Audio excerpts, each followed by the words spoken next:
غور فرمائیں، باقاعدہ ایک سیاسی عالمی سیاست کا حصہ تھا جو 1924-1925 میں ہوا، عالمی سیاست کا حصہ۔ 1924 ربیع الاول کے مہینے میں آل سعود نے، تاریخ کہتی ہے، ایسی عیسائیوں نے اور غیر مسلموں نے جو جغرافیہ کی تاریخ لکھی ہے اور قبائل کی تاریخیں لکھی ہیں، اس میں لکھا ہے کہ ڈکیت قبیلہ تھا، ان کا کام لوٹنا مارنا تھا، یہ خاندانی طور پر لوٹ مار کرنے والے لوگ ہیں۔ ہم نے نہیں لکھا، عیسائیوں نے لکھا ہے، غیر مسلموں نے لکھا ہے کہ یہ کیسا قبیلہ تھا، کون لوگ ہیں یہ۔ 1924 ربیع الاول کے مہینے میں انہوں نے حجاز پر قبضہ کیا، اور پھر 1925 شوال کے مہینے میں انہوں نے جنت البقیع کو منہدم کر دیا۔ 4 معصوم اماموں کا مزار، ایک ہی گنبد کے نیچے 4 قبریں ہیں، 10,000 صحابہ کرام کی پختہ قبریں ہیں، امہات المومنین کی پختہ قبریں، شہدائے احد کی قبریں، جن کے جنازوں کو احد سے لا کر پھر یہاں دفنایا گیا تھا، اور کچھ زخمی جو بعد میں شہید ہوئے تھے ان کی قبریں جنت البقیع کے اندر ہیں۔ حضرت رباب زوجہ امام حسین کی قبر، حضرت شہربانو زوجہ امام حسین کی قبر، حضرت ام البنین ان کی پختہ قبر، ان سب کو گرا دیا گیا۔ پھر یہ لوگ گئے جنت المعلیٰ میں، مکہ المکرمہ میں، اور انہوں نے حضرت ابو طالب کا مزار، حضرت خدیجہ کا مزار انہوں نے گرایا۔ پھر یہ وہاں سے گئے کربلا، اور 5,000 زائرین امام حسین کو شہید کیا گیا، 500 نہیں، 5,000، بعض میں لکھا 6,000، 5 سے 6,000 زائرین امام حسین کو شہید کیا۔ امام کے مزار کے زیورات کو، قیمتی جو چیزیں وہاں موجود تھیں ان کو لوٹ کے لے گئے، دروازے اکھاڑ کے لے گئے جو سونے اور چاندی کے دروازے تھے، زری کو انہوں نے نقصان پہنچایا، مزار کی بھی حرمتی کی، قبر کی بھی حرمتی کی۔ 1925 یہی مہینہ تاریخ اسلام کا سیاہ باب، سازش تھی، باقاعدہ سیاست تھی۔ عزیزان گرامی، 1924 کے اندر یہودی نے یعنی اسرائیل نے، یعنی صہیونیوں نے جب وہاں پر 1942 میں قبضہ کیا ہے فلسطین کے اوپر، اس سے پہلے جب انہوں نے اپنے لوگوں کو فلسطین میں آباد کرنا شروع کیا، وہی 8, 10, 15 سال پہلے انہوں نے آل سعود کے اندر اپنے لوگوں کو بھیجا۔ آج بھی یہ داعش جو ہے یہ یہودی ہیں، یہ مسلمان نہیں ہیں، یہودی ہیں، اسرائیلی ہیں، صہیونی ہیں۔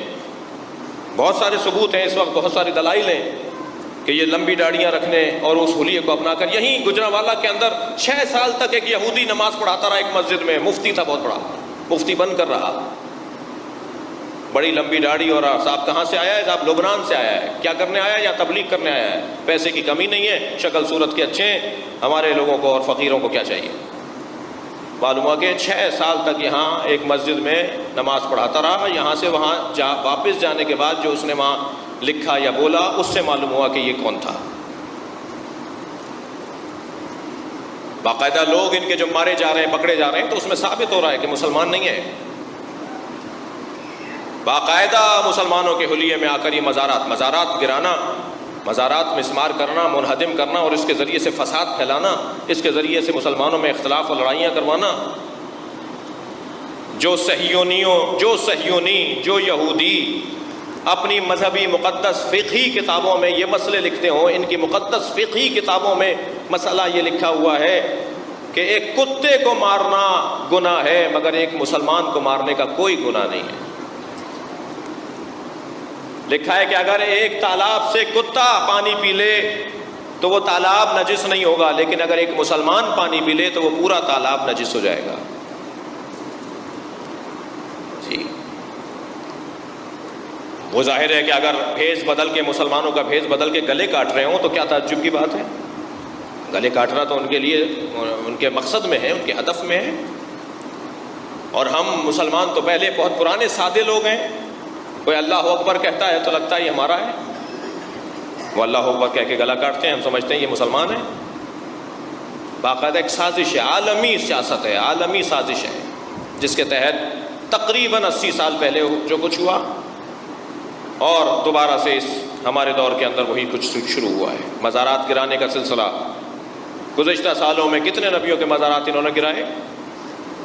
اب انہوں نے نبی کے مزار کی پارکنگ میں دھماکہ کر کے کہ اشارہ تو دے دیا کہ ہم یہاں تک پہنچے ہوئے ہیں۔ نبی کے مزار کو گرانے کی تیاری ایک عالمی سازش ہے مسلمانوں کو، اور ہمارے یہاں مشکل یہ ہے کہ جو خود اس کا حصہ ہیں، اس سازش کا حصہ ہیں آل سعود، وہ مسلمانوں کے لیے ایک مقدس عنوان ہے، لیکن مکر تم بھی کرو گے اور حکمت اللہ کے پاس بھی ہے، اور اللہ کی حکمت کے سامنے تمہارا مکر چل نہیں پائے گا۔ صلوات پڑھے محمد و آل محمد۔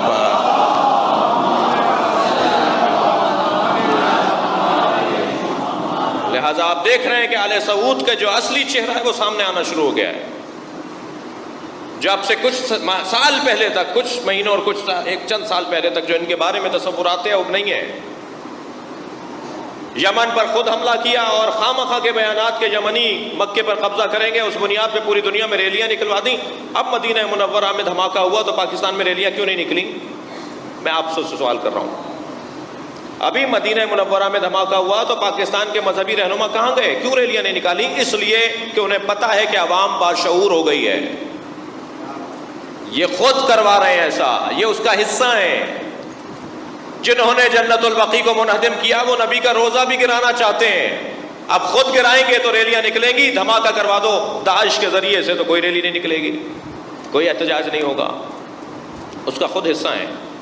پاکستان کے، مجھے معاف کیجیے گا، میں آج اپنے لب و لہجے کو بدل کے بات کر رہا ہوں، اپنے مزاج سے ہٹ کر بات کر رہا ہوں کسی حد تک۔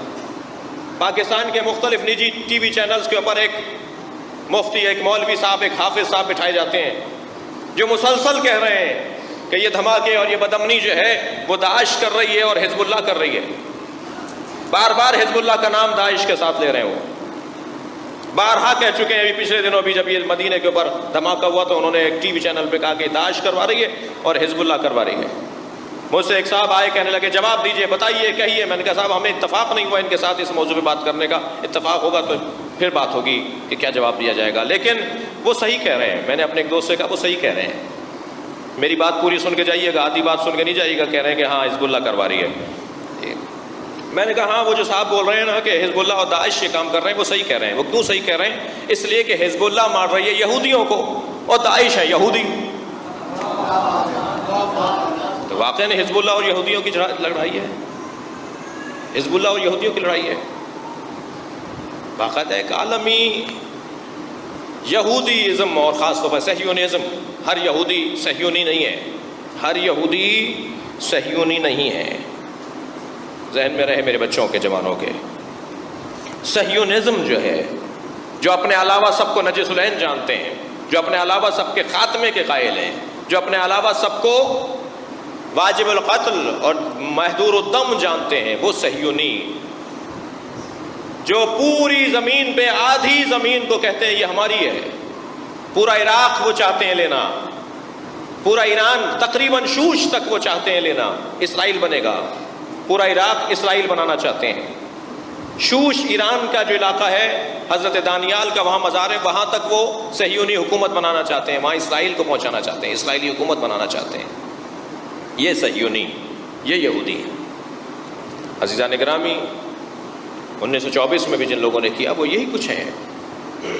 عبد الوہاب کے پیروکار، جنہوں نے قرآن کی ایک آیت جس کو اگر ایک معمولی طالب علم بھی غور کرے، قرآن کہہ رہا ہے وَلَا تَقُمْ عَلَىٰ قَبْرِهِ، قبروں پر مت کھڑے ہو، نبی سے اللہ کہہ رہا ہے۔ تو بھئی آیت کا اگلا حصہ بھی دیکھو، آیت کا پچھلا حصہ بھی دیکھو۔ یہ آیت نازل ہوئی ہے عبداللہ ابن ابی کے لیے، جب وہ مرا، وہ منافقوں کا سربراہ تھا، جب وہ مرا تو پیغمبر کو اللہ نے حکم دیا اس کی قبر پہ مت جانا۔ سب کی قبروں پہ جانے کو تو اللہ نہیں روک رہا، اور نبی کو روکنا کہ اس کی قبر پہ نہ جاؤ، اس کا مطلب ہے کہ نبی قبروں پہ جاتے ہیں۔